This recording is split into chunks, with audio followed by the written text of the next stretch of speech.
दोस्तों ये है दुनिया का सबसे बुद्धिमान जीव। दोस्तों स्लाइम मोल्ड एक ऐसा विचित्र जीव है जिसके बारे में शायद ही आपने पहले कभी सुना होगा।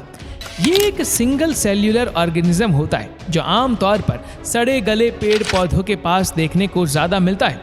ये येलो कलर का सब्सटेंस होता है। यदि आप कभी जंगल से गुजरे तो गौर करना कि सड़ रही पत्तियों के ऊपर एक पीली परत जम रही होगी। वो कोई और नहीं बल्कि स्लाइम मोल्ड होता है। स्लाइम मोल्ड के पास भले ही ब्रेन नहीं होता, लेकिन ये काफी इंटेलिजेंट जीव माना जाता है। इसके पास एक खास तरह की मेमोरी होती है सरफेस पहचान करने की। यहाँ तक कि ठंडे गर्म की समझ भी इस जीव को भली भांति होती है। फिलहाल ट्रांसपोर्ट नेटवर्क बिल्ड करने और रोबोटिक्स में स्लाइम मोल्ड का यूज करने की कोशिश की जा रही है। बिना दिमाग की ये जो इतना सब कुछ कैसे कर सकता है, ये बात वैज्ञानिक के लिए जिज्ञासा का विषय बना हुआ है। और साथ ही इस जीव से काफी कुछ सीखने को भी मिलता है।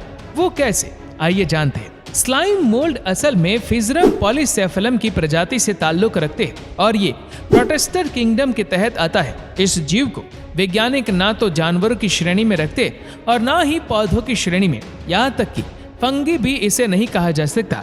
इसके कैरेक्टरिस्टिक्स सबसे मिलते भी है और सबसे अलग भी है। जैसे कि पेड़ पौधों की तरह स्लाइम मोल्ड के पास ब्रेन नहीं होता, लेकिन इसकी वॉल्स में ऑर्गेनिक कंपाउंड सेल्यूलर मौजूद होता है जिसकी मदद से प्लांट्स अपना खाना बनाते हैं। पर हाँ, स्लाइम मोल्ड अपना खाना खुद नहीं बनाते और ना ही फोटोसिंथेसिस करते हैं। ऐसे में इन्हें प्लांट्स की कैटेगरी में शामिल नहीं किया जा सकता। स्लाइम मोल्ड न्यूट्रिशन के लिए बाहरी पदार्थों पर निर्भर करते हैं, सड़ी गली चीजों पर या डिकम्पोज हो रही चीजों पर, या अपना आश्रय बना लेते हैं और वहीं से अपना पोषक तत्व प्राप्त करते रहते हैं। लेकिन ऐसे में आप इन्हें फंगस समझने की गलती ना कर बैठे, क्योंकि इनके पास फंगी की तरह चींटी नहीं होता है। इन तीनों में से किसी कैटेगरी में स्लाइम मोल्ड नहीं आते, इसीलिए इन्हें प्रोटेस्टर किंगडम में कैटेगराइज किया गया है। यहाँ पर इस बात पर जरूर फोकस करें कि इन जीवों के पास कोई ब्रेन नहीं होता, क्योंकि सारी मिस्ट्री इसी के इर्द गिर्द घूमने वाली है।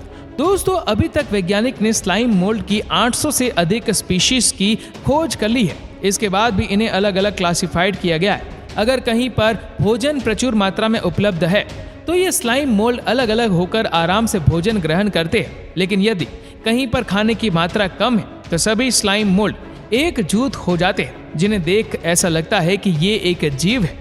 हालांकि सभी इंडिविजुअल्स यहाँ भी अलग ही काम कर रहे होते हैं। इनका साइज 2 से 4 मिलीमीटर तक का होता है।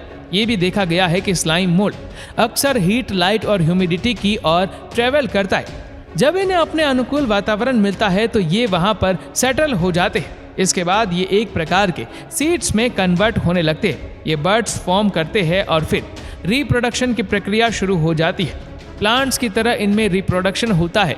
हवा, पानी और पक्षी इनके कणों को अलग अलग जगह ले जाती है और जहां ये जाते हैं वहां पर फैलना शुरू कर देते हैं। वैज्ञानिक ने पता लगाया कि स्लाइम मोल्ड के पास एक बहुत ही स्ट्रांग मेमोरी होती है। कई एक्सपेरिमेंट्स इनको लेकर किए गए। अब जापान के एक नेटवर्क का आपको एग्जाम्पल देते हैं। जापान में एक बेहद ही मजबूत रेल नेटवर्क है। जब भी किसी शहर में या देश में रेल या रोड नेटवर्क का बिल्ड किया जाता है तो ये देखा जाता है कि 2 पॉइंट्स के बीच में सबसे छोटा रास्ता कौन सा है।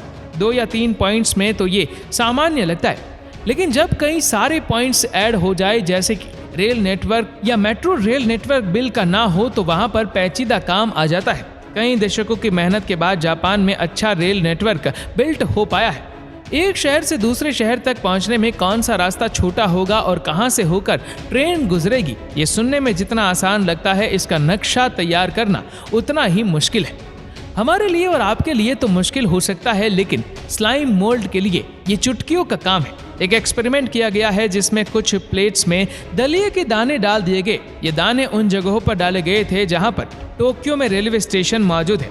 टोक्यो के पूरे रियल नेटवर्क को ध्यान में रखकर दलिये के दाने बिछाए गए थे। कुल 36 पॉइंट्स बनाए गए। जब वैज्ञानिक ने स्लाइम मोल्ड के इंटेलिजेंस देखी तो उनकी आंखें फटी की फटी रह गई। जो काम इंजीनियर्स को करने में कई दशकों का समय लगा, वो काम स्लाइम मोल्ड ने बहुत ही कम समय में ही करके दिखाया। हैरानी की बात यह है कि स्लाइम मोल्ड ने एक ऐसा नक्शा तैयार किया था जो काफी हद तक जापान के नक्शे से मेल खाता था। इसके बाद अमेरिका और यूरोप के कई अन्य शहरों के नक्शों के साथ भी ये एक्सपेरिमेंट करके देखा गया। स्लाइम मोल्ड कई पॉइंट्स के बीच एक ऐसा कनेक्शन क्रिएट करते हैं जो सरल और शॉर्ट होता है। ऐसे में रिसर्चर्स का मानना है कि आने वाले दिनों में स्लाइम मोल्ड की मदद से ट्रेवलिंग की समस्याओं को समाधान किया जा सकता है। ट्रांसपोर्ट कंपनियां और सेल्समैन भी इनका इस्तेमाल कर सकते हैं, जिससे इनकी एनर्जी, फ्यूल और समय की बचत होगी। स्कूल बस और डिलीवरी कंपनियां भी स्लाइम मोल्ड की तकनीक का लाभ ले पाएंगे। स्लाइम मोल्ड के अंदर मिलियंस ऑफ न्यूक्लियाई हो सकते हैं, लेकिन इनके पास ना तो कोई नर्वस सिस्टम होता है, ना तो ब्रेन होता है और ना ही न्यूरॉन्स होते हैं। रिसर्चर्स ये लगातार स्लाइम मोल्ड के साथ एक्सपेरिमेंट कर रहे हैं। इनके पास एक अच्छी खासी मेमोरी भी होती है। यदि आप इन्हें किसी पहेली में छोड़ दे और दूसरे कॉर्नर पर खाना रख दे तो ये पहले कोने से दूसरे कोने तक का नेटवर्क बिल्ड कर लेंगे।